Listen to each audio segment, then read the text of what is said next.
Were it not for this man, Dennis Pritt, after whom this street in an upmarket suburb of Nairobi is named, the story of the Kapenguria Six, including Jomo Kenyatta, would probably have unfolded very differently. At a time when Mau Mau was seen as a terrorist organization, when no lawyer dared represent those accused of engaging in Mau Mau activities, this man rose to the occasion and passionately defended the accused nationalist leaders in court at great risk to himself. Who was Dennis Pritt, and why does his legacy resonate so powerfully in the hearts of Kenyans? Born in England in 1887, Dennis Nowell Pritt was not just a barrister. He was a passionate advocate for social justice and a former independent member of parliament for North Hammersmith.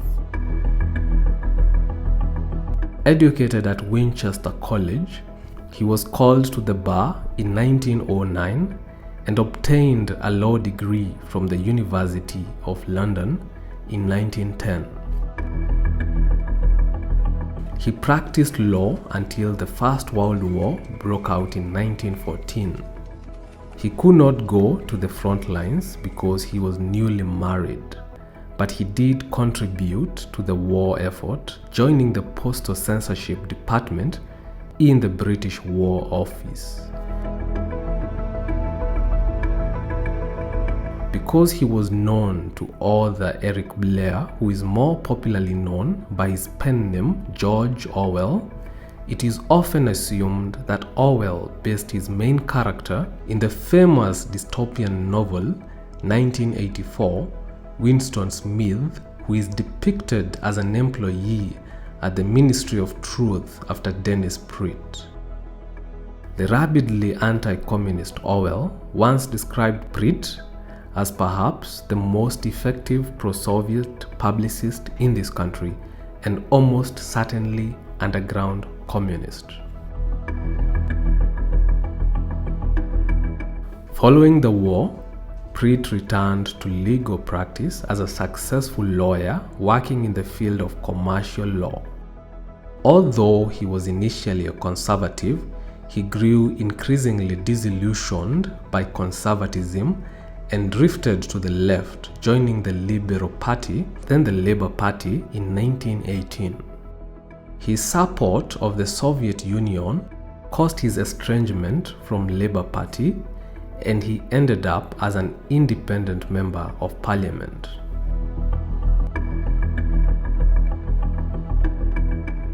Throughout the 1930s and 1940s, he represented key anti-colonial personalities, including Ho Chi Minh, the famous Vietnamese communist and freedom fighter, and a number of other leftist figures.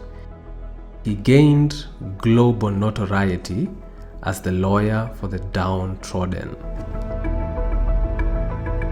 When Mau Mau War broke out in Kenya, leading nationalist figures were rounded up and accused of being Mau Mau leaders. In the ranking of evil societies by British propaganda, the Mau Mau were seen as worse than communists. Getting an advocate who could defend Mau Mau in court was a tall order, not just because there were practically no African lawyers, but because it was anathema to defend terrorists. There was only one highly regarded lawyer who could accept to represent the accused. In 1952, Pritt traveled to Kenya at the invitation of the Kenya African Union, KAU, and was tasked with defending Jomo Kenyatta and 5 of his political associates against charges of managing a proscribed organization.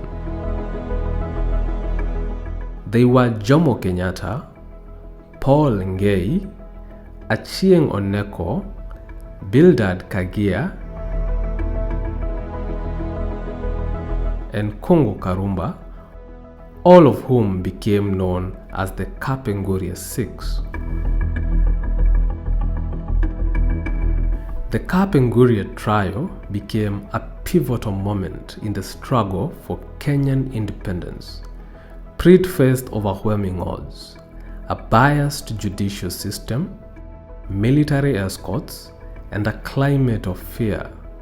He recalled his arrival in Nairobi, welcomed by thousands of hopeful Africans, only to watch that support dwindle as police intimidation took its toll.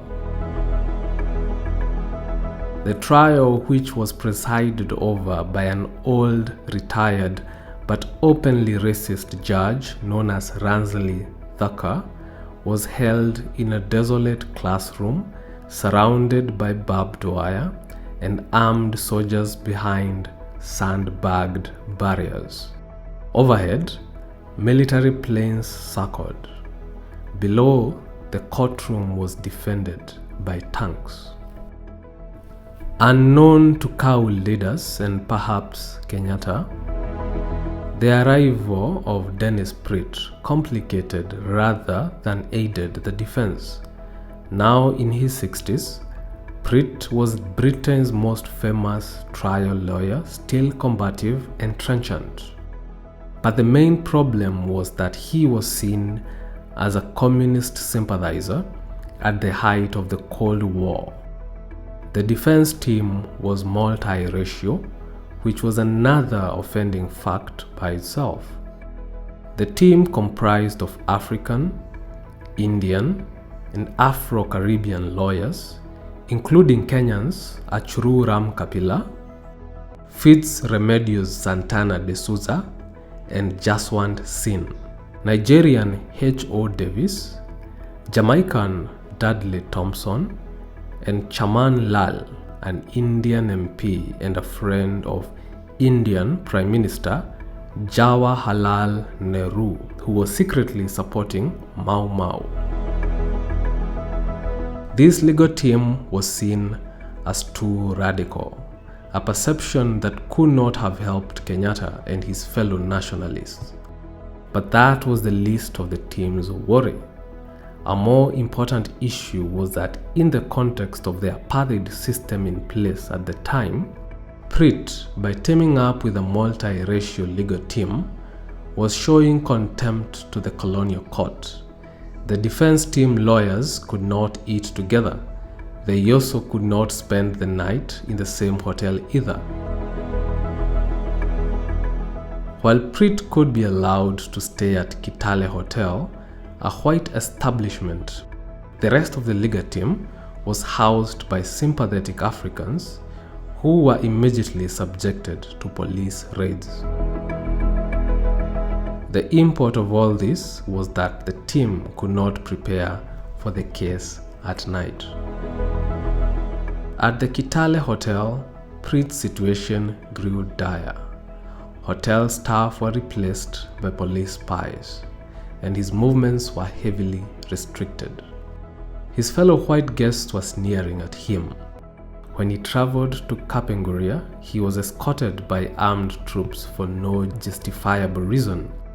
With helicopters hovering above, it was as if he was one of the prisoners.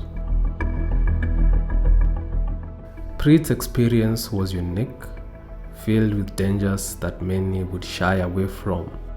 His commitment to the cause was evident as he took on these cases despite constant threats to his life.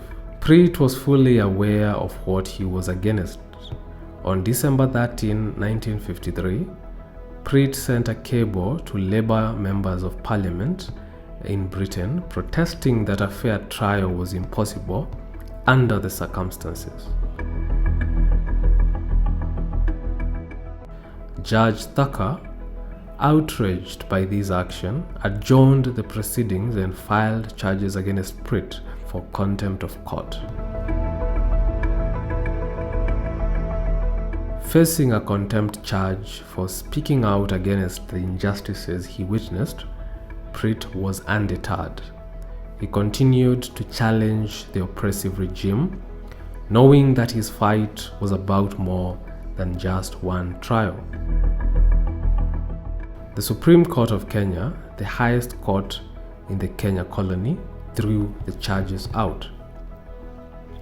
Away from courts, in the so-called White Highlands, Mau Mau had intensified the war by killing white settlers and staging a daring raid at Naivasha prison, where they stole a large cache of arms and freed over 200 Mau Mau prisoners, and almost simultaneously raiding Lari and killing Luka Wakahangare, a notorious colonial chief, his family, and supporters.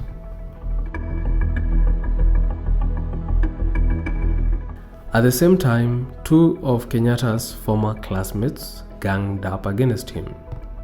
One was Dr. Louis Leakey, who served as a biased interpreter, and the other was author Elspeth Huxley, who wrote an article in the Daily Telegraph in which he described Kenyatta as a small-scale African Hitler. Still, after the prosecution had finished presenting its case, Pritt told the old judge that the case against Kenyatta was the most childishly weak ever made against any man in any important trial in the history of the British Empire. Relying solely on the procured false testimony of one Rawson Macharia, who later got a colonial scholarship to attend university in Britain, the judge sentenced Kenyatta and his co-accused to 7 years imprisonment with hard labor, to be followed by additional indefinite time of restriction. This was for a life sentence without the name. Pritt later appealed all the way to Privy Council in London, but his appeal was rejected without any reason being offered.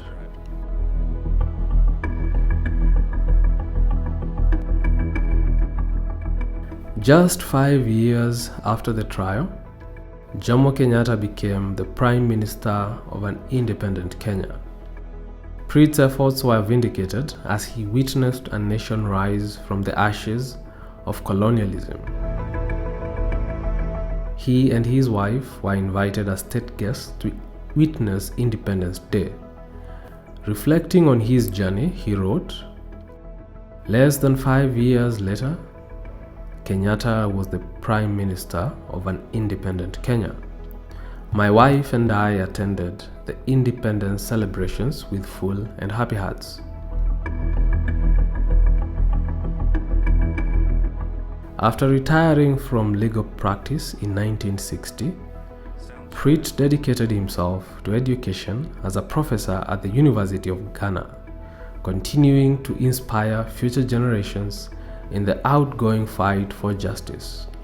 He authored numerous works including Must the War Spread and Liberty in Chains, and remained a vocal advocate until his passing in 1972. Today, Dennis Pritt Road next to State House stands as a testament to a legacy forged in courage and conviction. It serves as a reminder of a man who, against all odds, fought for justice and freedom in a land yearning for independence.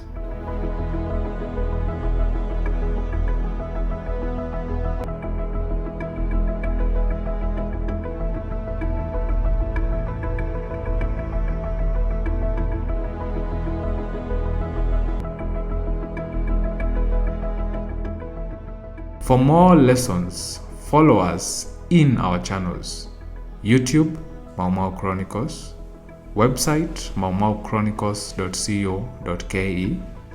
You can also follow us on Facebook, Twitter, and Instagram.